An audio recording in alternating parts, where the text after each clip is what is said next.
Hello, hello, Transurfer and the Transurfing Curious. My name is Renee Garcia, guys, and this is TransurfingTV.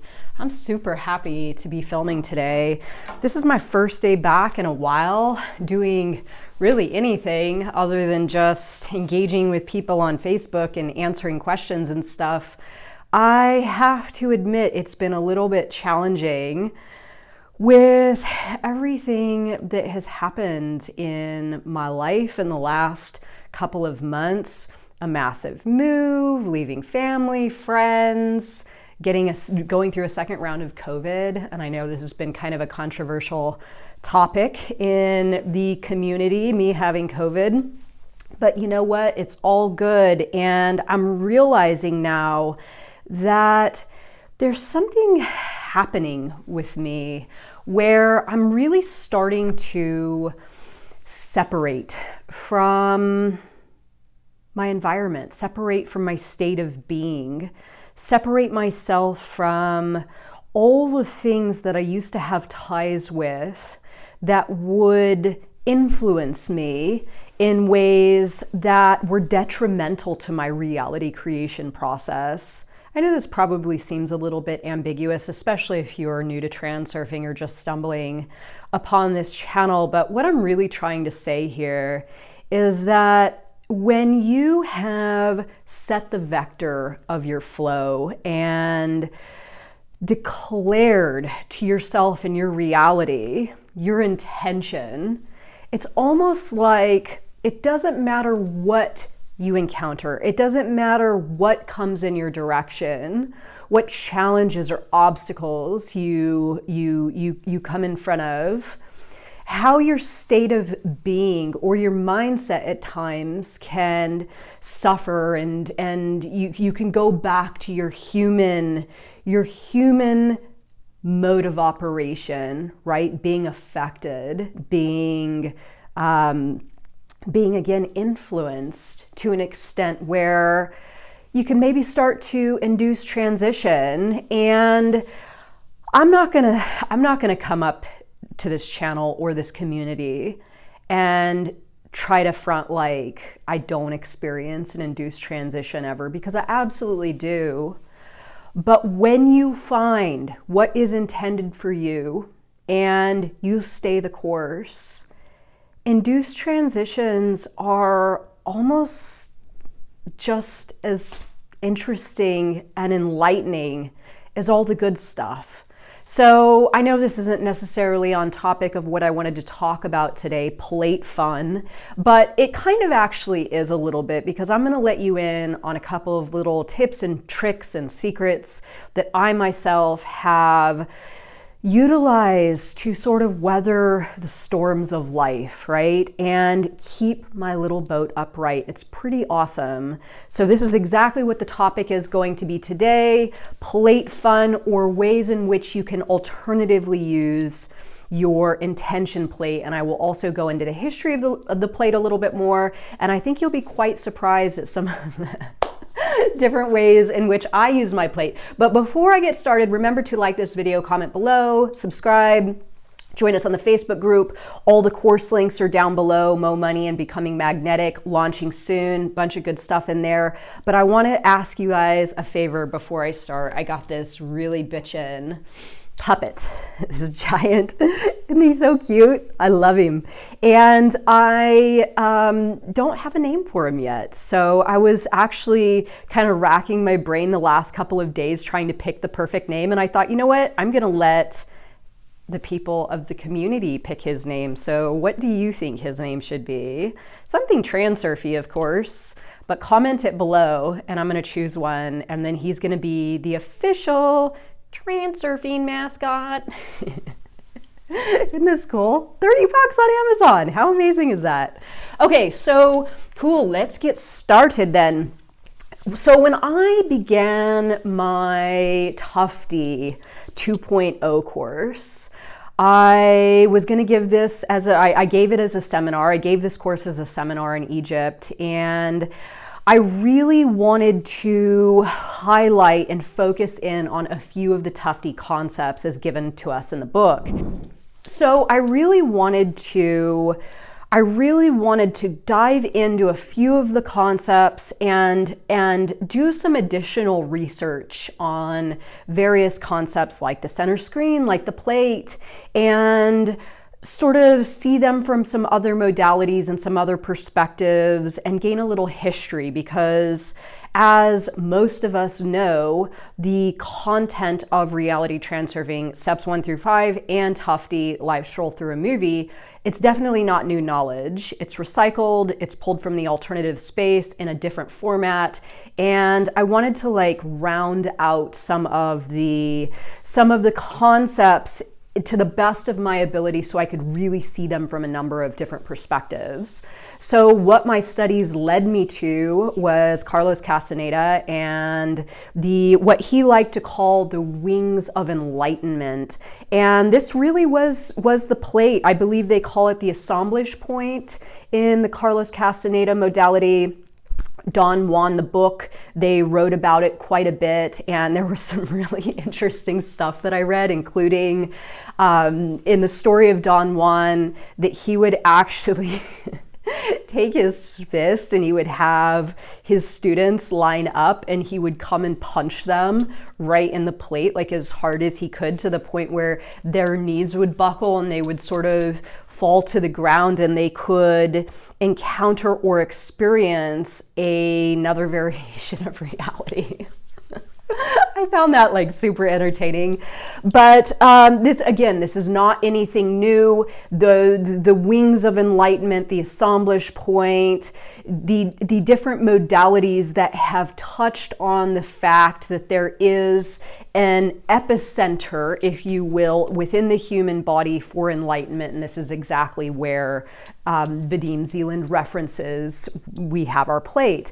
So in the transurfing version of the plate, the Tufti version of the plate, Vadim Zeland definitely talks about using the plate in very specific reality creation kind of ways. Most widely talked about is activating the plate and running the slide, right?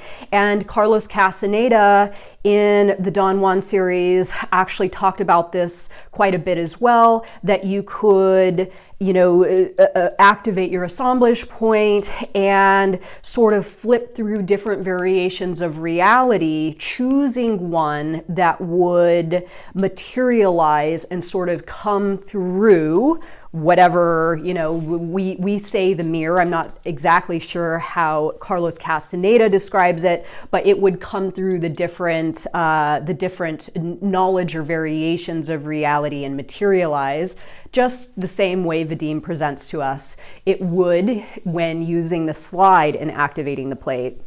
But there are a number of ways in which I have since sort of discovered that the plate can be used, and it's definitely not limited to my understanding of how Carlos Castaneda, presents to us the different ways in which you can use the assemblage point, Vadim Zeland, in the different ways we can use the intention plate. And this is where you can sort of go on a journey of your own, which I have done, figuring out different ways in which the plate would serve me beyond the classic running the slide to materialize a specific version of reality.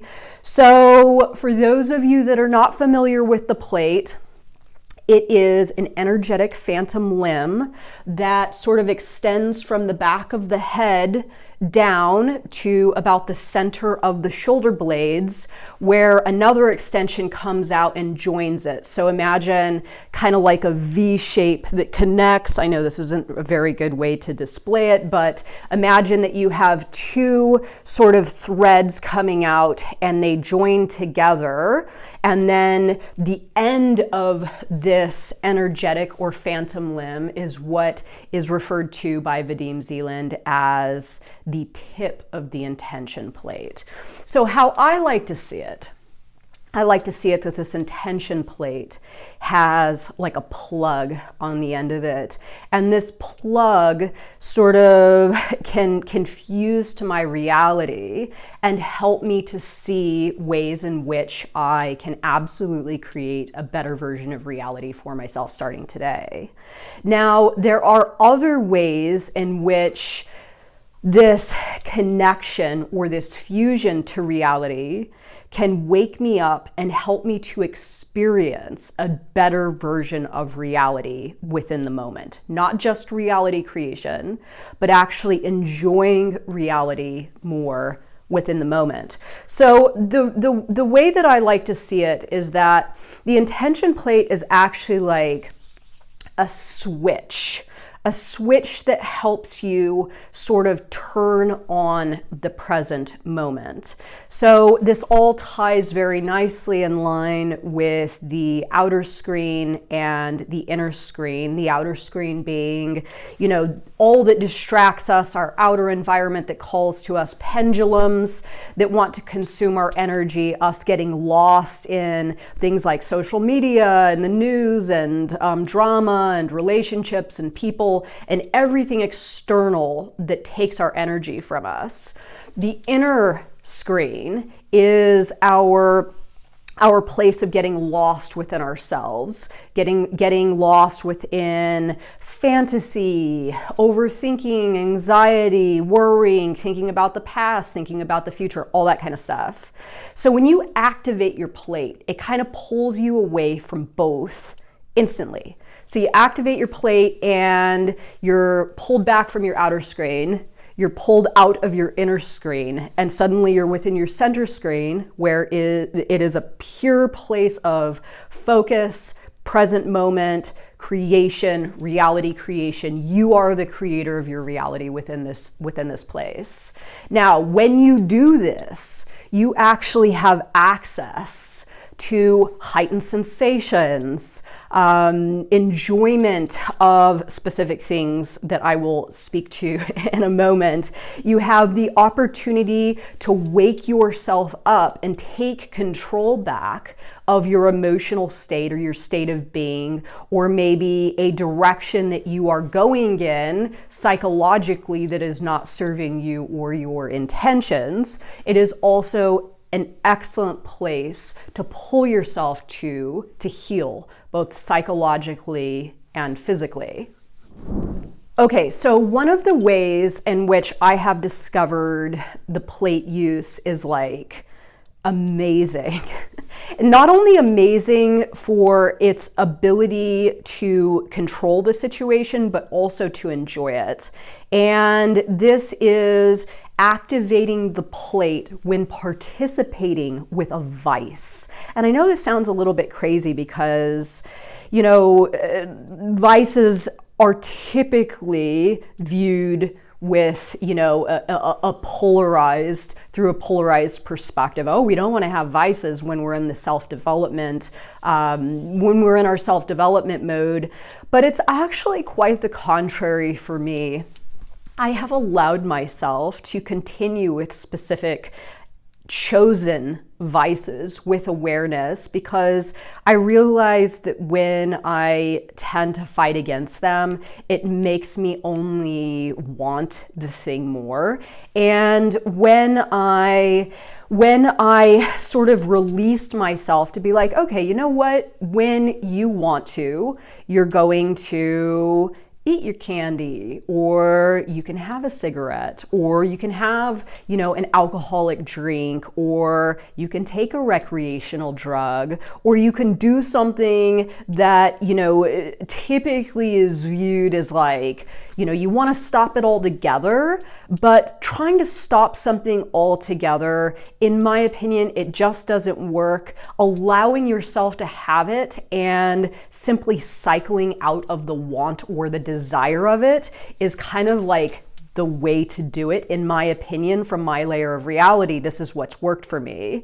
Now, allowing myself to have a drink, to smoke a cigarette, to eat the candy, This doesn't mean that I'm actually doing it. It means that if I want it, it's there. I'm not going to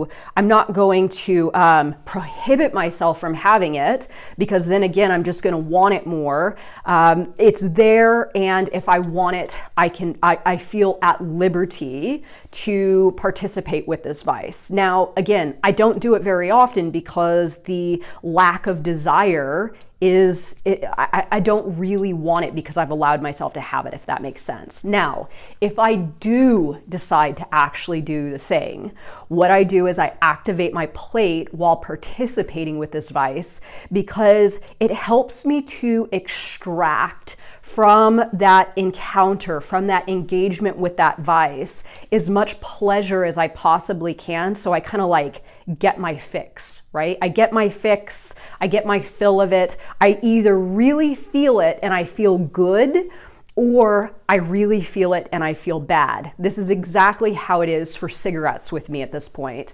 I very, very seldom smoke a cigarette these days, but when I do, I activate my plate, and I both enjoy the cigarette and also detest the cigarette, because I'm not smoking it out of, like in that inner screen, anxiety, worry, smoking, kind of losing myself, not really feeling that whole thing. Same with the outer screen, right?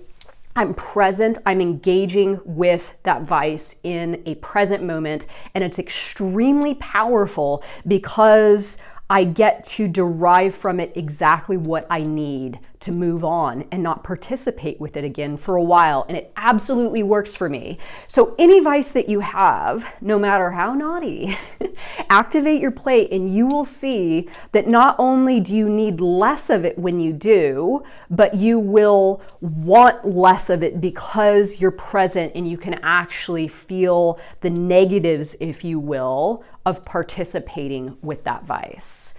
The second way that I like to activate my plate, and I'm not going to get too juicy on this one, but during sex, during orgasm, these are ways in which you can become extremely satisfied with a sexual encounter, because again, just like the vice, right? You're pulling yourself away from the outer and the inner. You're in the present moment, and you are going to derive from that moment exactly what you need that is going to make the sexual act, in whatever way you're, if it's self-sex, sex with another person, whatever it is, you're going to move on from that encounter with a feeling of being sexually satisfied or fulfilled. It really, really is a powerful way in which to use the plate. And again, as I suggested earlier, develop your own, like move through some of this stuff and figure out ways in which you can use the plate that are going to help you feel as though you're deriving as much from your center screen as you possibly can with whatever it is you are engaging with. The third one, the plate is an absolutely amazing, hands down, without a doubt, my top tip or go-to when I need to wake myself up. So this can be the prod of a pendulum. This can be, some sort of negative encounter. This could be, anything where I'm feeling some anxiety, I'm feeling some physical sensation that I don't like, feeling anything that is not desirable. If I activate my plate, I can wake up within the moment. I see myself, I see my reality, and call out exactly what direction I'm going in with that state of being, with that sensation, with that thought pattern, whatever it is. It's like an emphasis on the moment to wake up and check yourself before you wreck yourself. I know this one's kind of a given, but I'm just gonna list it because it is a powerful way in which you can wake up. And again, if you get into the practice of doing this it'll happen more and more and more, and you keep yourself upright more and more and more and in the direction of the flow that you have set for yourself. And 4, to wrap this up, activating your plate in a moment when you need healing of any kind. Healing happens in the center screen. It does not happen in the outer screen. It does not happen in the inner screen. It happens in the center screen. And to activate your plate, pull yourself back to the center screen, acknowledge exactly where you need to channel healing energy to yourself, and sort of stopping or at least ceasing anything that is going to continue to fuel however you are injured. This is monumental for me and my healing process, both psychologically and physically. I've been sick the last couple of weeks. Plate activation has been regular, pulling myself back, remembering what it is that I intend to do, both in my direction of life and in the present moment, which is to heal. And nothing is going to bring me closer to that reality than to activate the plate, pull myself back to the center screen, and run that version, right? And as I run that version, I feel that version, I live that version, I sense that version, I see that version, I embody that version of a healed me, and healing is sped up exponentially. And I really do attribute this to the center screen and the plate. So if you don't feel it, pretend as though you do. This is exactly what happened for me. You know, months and months of reading Tufti and thinking, God, I don't feel it, I don't feel it. And then I read Pretend to Feel It. As long as you can accept that this is indeed a version of reality that exists, you benefiting from this concept, it will absolutely materialize for you. But don't naysay it, right? Get into pretending, acting as if, and sure enough, before you know it, as it did with me, I felt the plate, and now it is a pivotal part of my reality creation process. So I know this was a long video, guys. Questions below, comments below, all the links below, and have a good day, y'all. Bye.